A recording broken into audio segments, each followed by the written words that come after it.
teamwork. So we're all in this together. One of the biggest team players we have is obviously our governor, Governor John Bel Edwards. He has always supported Livingston Parish in these disasters. I appreciate it. I know the people in the parish appreciate it. We could not do it without him. We need his help, and he is here along with a lot of folks from the federal and state level to help us, and we appreciate that, Governor. I'm going to turn it over to you now, sir. Thank you, Lee. Thank you, Mr. President, and I appreciate the you hosting us here this afternoon for a meeting so we can sort of compare notes and figure out what we can do better for you all here in Livingston Parish. I want to thank the Lieutenant Governor for being with us, and Billy, I appreciate the partnership, and appreciate the Sheriff as well, working through all these issues. There's a lot of information today. We have a lot of updates, and so I'm just warning you in advance. And I want to thank all of you for taking up the full space on this podium.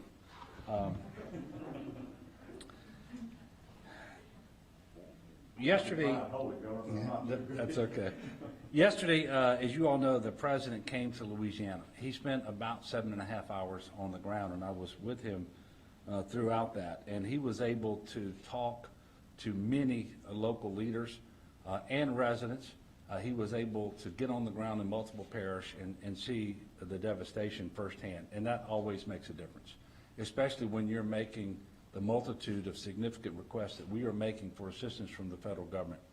And I do want to thank him and all of our federal partners for the assistance they've already rendered. He signed a pre-landfall declaration upon my request that got personnel, assets, commodities moving to Louisiana well ahead of the storm. He signed the major disaster declaration upon my request that allowed us to have 100% federal reimbursement for debris removal and for emergency protective measures for the first 30 days. It turned on individual assistance. We're going to talk about that. It turned on public assistance. And we just had a good conversation with the Livingston Parish officials about these things. There, as I mentioned, individual assistance is available. Please register if you are an IDA survivor and you've not yet done so. You can do that by going to disasterassistance.gov, or you can call 800-621-3362. Now, thus far in Louisiana, 337,000 families are registered, and those families have already been approved for, and many have already received, $165 million. Here in here in Livingston Parish, it's 7,000 registrants. So that's 7,000 families have already registered, and I think it's $1.5 million for those individuals. Now, anytime you have a disaster and anytime you have relief programs, you're going to have people who are out there who are not good neighbors, and they're going to come in and try to take advantage of the situation with a scam and fraud. FEMA representatives always have a badge that identifies themselves. They are never going to ask you for money. So understand that. If you have any question about who you're dealing with, whether it's with respect to FEMA or somebody who's a contractor or whatever, you take pictures of them, their automobile, and their license plate. Because if they're trying to scam you, chances are they're going to leave you alone when you do that. If you doubt a FEMA representative is legitimate, don't visit with them. Hang up on them if they call you, and call FEMA at the same number to report the incident. That's 800-621-3362. Earlier this week, we announced that the Army Corps of Engineers has activated the Blue Roof program. Already 33,000 people have registered for this service. It is free to homeowners in the following parishes: Ascension, Jefferson, Lafourche, Livingston, Orleans, Plaquemines, St. Bernard, St. Charles, St. James, St. John the Baptist, St. Tammany, Tangipahoa, Terrebonne, and just added St. Helena Parish as well. We have additional parishes that are being assessed. Again, this service is free to homeowners. Now, it has to make your home habitable, so if your home is destroyed to the point where a blue roof doesn't allow you to live in it, you're not going to qualify. But if you have any questions about whether you qualify, we want you to call. And you can call toll-free 1-888-ROOF-BLUE. There is no E on the end of that, so it's 1-888-ROOF-BLU, and that is 888-766-3258. I'm going to encourage everybody who has roof damage to make that call, because I saw last year after Hurricane Laura, this same program delivered 13 or 14,000 roofs in southwest Louisiana. The homeowners who took advantage of this program had blue roofs installed professionally that actually withstood Hurricane Delta. Those who did it themselves, those tarps were blown off early in that storm, and then they did not have that protection, and they actually suffered more damage than they otherwise would have. And it doesn't take a hurricane to do that. As you know, it rains here quite frequently, so please avail yourself of this program. Disaster unemployment assistance has been turned on for the 25 parishes that were part of the major disaster declaration granted by the President. The best way for people to file their disaster unemployment assistance application is online by visiting www.laworks.net and using the LWC Hire portal. Typically in Louisiana, unemployment claims come with what we call a week of waiting. I want you to know that has been waived. There will be no week of waiting when you complete one of these claims and you are eligible. We want people to get their benefits as soon as possible. I'm extremely grateful to President Biden and FEMA, and I was able to tell the President this yesterday, for activating, upon my request, the Transitional Sheltering Assistance Program, which will bring much needed relief to people from southeast Louisiana who need temporary housing. It's eligible for survivors with a damaged dwelling address within the federally designated parishes. And I'm going to give you these lists of parishes again, because these are slightly different than the Blue Roof. These are Ascension, Assumption, East Baton Rouge, East Feliciana, Iberia, Iberville, Jefferson, Lafourche, Livingston, Orleans, Plaquemines, Pointe-Coupee, St. Bernard, St. Charles, St. Helena, St. James, St. John the Baptist, St. Martin, St. Mary, St. Tammany, Tangipahoa, Terrebonne, Washington, West Baton Rouge, and West Feliciana. Now, these individuals are eligible to stay in hotel rooms. And there are 10 states, including Louisiana, where you can go to in order to take advantage of this program in a hotel. The other states are Alabama, Arkansas, Georgia, Florida, Mississippi, New Mexico, Oklahoma, Tennessee, and Texas.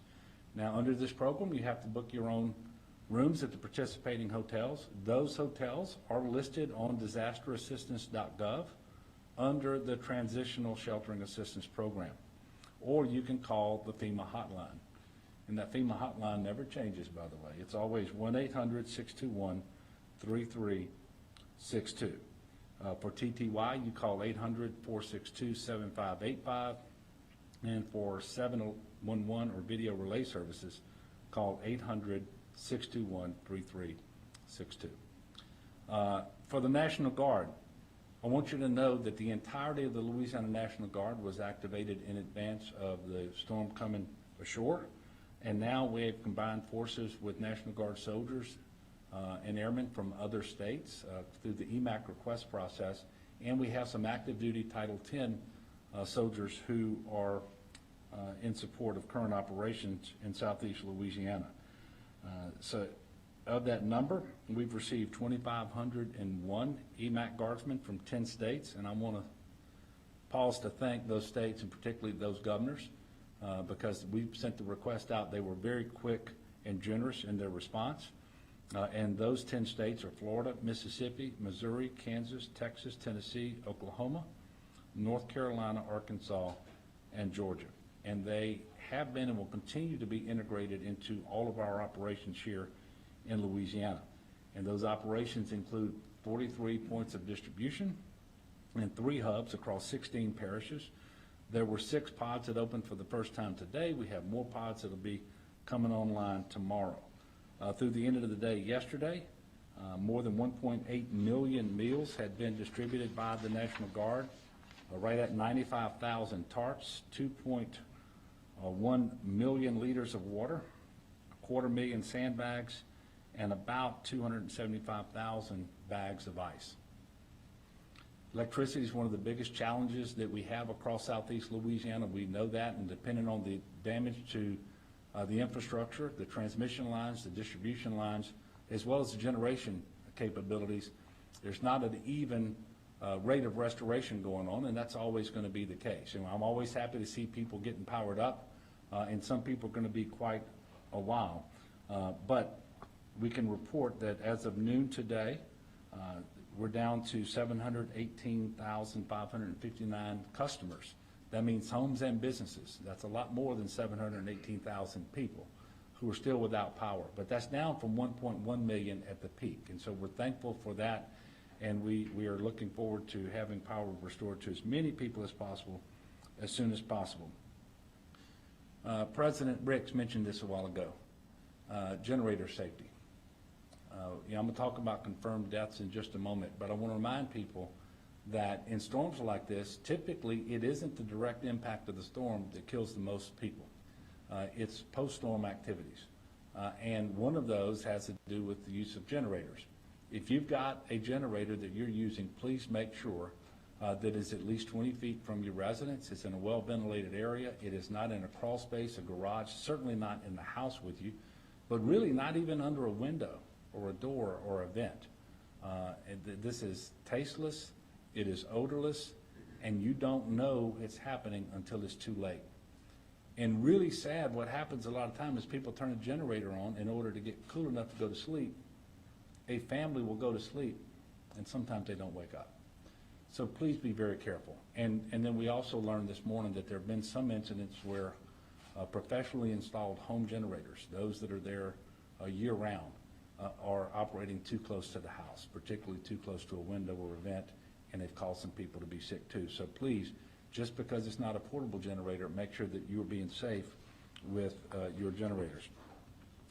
Very sadly, we are reporting 12 storm-related deaths at this point. It does include 4 deaths related to carbon monoxide poisoning from generators. As of 7:30 this morning, there were 61 weather-related closures, but as of a few minutes ago, there are 60. So we are making progress. They're working extremely hard. And I do want to thank the DOTD crewmen who've been working so hard to get debris off roadways, and that's happening at the local level. The National Guard is particularly with their engineering units have done a lot of route clearance as well. But we still have issues around the state with debris. And sometimes a roadway is open, but the shoulder may have debris on it. So please slow down, be very careful, be patient, and always check 511la.org before you leave your home so you know whether it's safe to go where you're trying to get to and whether you need to have a different route to get you there. The report I got this morning at the UCG meeting is that we have 3,246 individuals in shelters across the state, and there are 28 shelters in operation.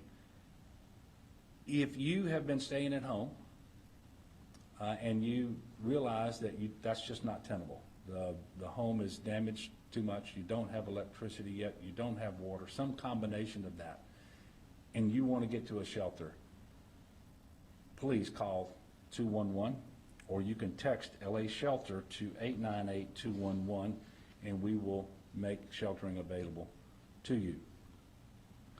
For disaster food assistance, the DSNAP request is in process. I'm encouraging residents to pre-register for DSNAP so that when it is approved, you're going to be able to access those benefits quicker. You text LA DSNAP to 898-211. And I want to remind you that it's just not time to activate DSNAP because we have to have a threshold of stores, grocery stores that are open in your area before we're allowed to send you these benefits. And the benefits, quite frankly, don't do you any good until we have stores where you can use those cards. Evacuee reunification. DCFS will be launching Connect It's a way for families to locate loved ones who evacuated from Hurricane Ida to a state shelter. That will be done by the end of the day today. Families can call 225-342-2727, or you can go to dcfs.la.gov/form/dcfs-connect. That's a lot to remember. Call 225-342-2727. But we're going to try to get you connected with your loved ones. Something I really didn't want to have to cover this closely to the storm that just passed is the potential for additional severe weather. We are tracking a tropical weather system. We were briefed by the National Weather Service this morning. There is a system that's in the Bay of Campeche, and it is moving into the Central Gulf, and it's going to come close to Louisiana. Now, at this point, I'm not trying to be an alarmist. They're not necessarily predicting that it's going to strengthen into a hurricane, but they obviously cannot rule that out either. And so this bears careful monitoring over the next several days. But even if it visits our area as a tropical storm, we're in no condition to receive that much rainfall. And it could happen by the end of the week. So we want everybody to do what you can, and we're certainly going to be helping to get you in the best possible position to weather this storm by the end of the week. So pay attention to the National Weather Service, to local weather services as well, and to your local officials always, about whether it's time for you to come back home if you've been evacuated, about the curfews that you need to adhere to, and everything else that local officials tell you. Knowing how to contact your Office of Emergency Preparedness is very important. And if it's not this storm system, there certainly could be another at some point in the future. I will remind you that in the neighborhood of about 368 days, we've had 5 hurricanes make landfall in Louisiana. 4 of those were last year. Now, while we don't want any more, I don't think we get a vote. And so we have to be ready on that. To conclude, and before I take your questions, I know that this is a difficult situation for practically everybody in Southeast Louisiana. I know that in many cases, patience is wearing thin, people are hot and they're tired. They don't like waiting in line, and I get it. I assure you, we are doing, your local government is doing, the private sector, the nonprofit community, our faith-based community, we're all doing everything that we possibly can to speed relief to you. I'm asking you to be patient. I'm asking you to be good neighbors to one another. And I know that you will be. You always are. Louisianans are nothing if not faithful and resilient and good and decent and compassionate. And this is when it's needed the most. If you need to talk to someone because you're just emotionally drained, there are several hotlines available, and they're available around the clock, 24 hours a day, 7 days a week. There's the Keep Calm line at 1-866-310-7977. And then we have the Behavioral Health Recovery Outreach line, 1-833-333-1132. As always, check on your neighbors, especially if they're elderly or have special needs. Make sure you and your family are in the best possible position, and make sure that you lift up everyone in prayer that we will get through this sooner and in better shape than we can even imagine today. And with that, I will take a few questions. Yes, sir. Forgive me if I don't pronounce the name right, but the social block grants that you get from the federal DHS. Social Service Block Grant. Did you get any assurances from the president as to whether we will get these for the first time since Katrina? Well, I had an opportunity yesterday to discuss this with the president. I let him know it's not a customary feature of disaster recovery because we haven't received it since Katrina, but I assured him it was extremely important in this case, principally because of what I just told you. This is the 5th hurricane to hit our state in just a few days over a year. We've had a winter storm, a flood, and all of this during the course of a pandemic. And quite frankly, it's more than a lot of people can bear. If you're a healthcare provider, you have been stressed beyond belief for a year and a half. you have zipped more body bags than, in that year and a half, than most people will throughout the course of a career. You know, I gave you the number of deaths from the storm. I think we're at 12, right? In the last 7 days, we've lost 350 people to COVID. This is a tough time. And so, yes, I did ask for the social services block grant. I stressed how important that is to make mental health services, behavioral health services more available, to make sure that you strengthen the foster care system and so forth, because all of these systems really get stressed tremendously when you have these disasters.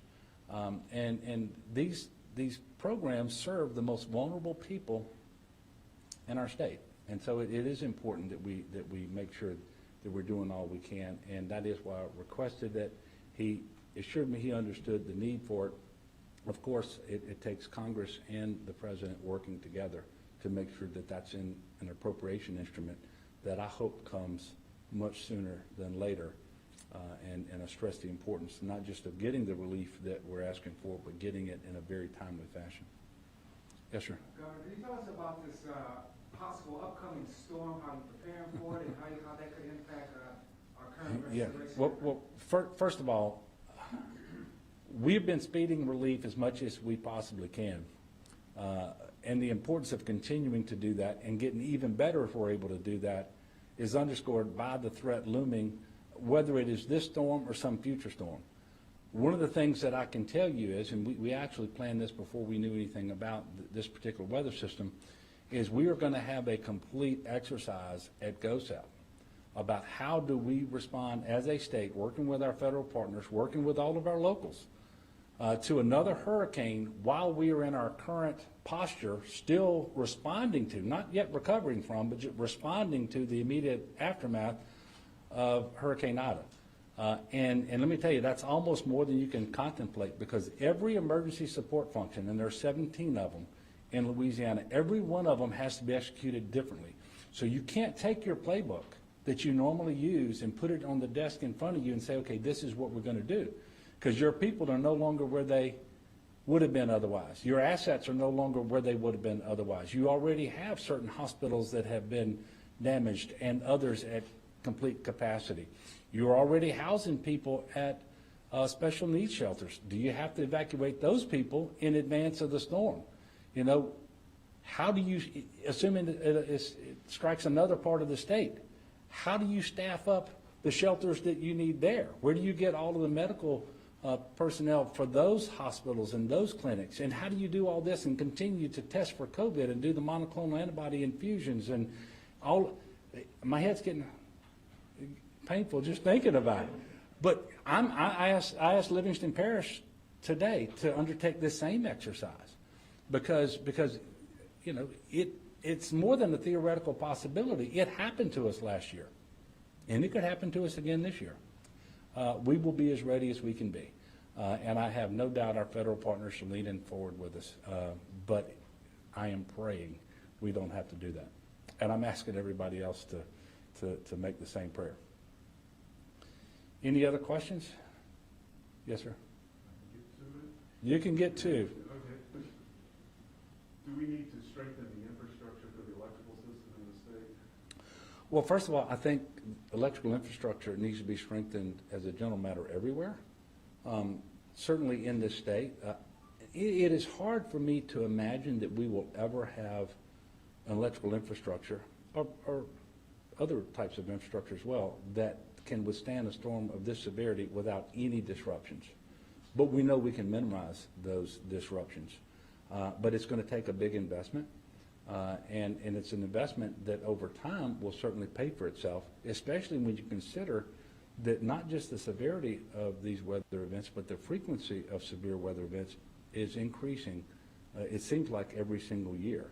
And it's one of the things we talked about with the President extensively, and people have talked to him about this at every stop yesterday. And you know, for example, there is an infrastructure bill that the Senate passed. It's in the House of Representatives in Congress now, and there's an awful lot of money there that can improve infrastructure, including the electrical grid. You know, where possible in South Louisiana, I do think that we ought to be underground. I mean, we've seen towers collapse. We had the demolition on the tower that crossed the Mississippi River last night because that actually closed the Mississippi River for a week. I mean, we can do better, but it's going to take an investment and it's going to take a concerted effort. And so, yeah, we need to improve our infrastructure. We can't continue to build things back to the current standard.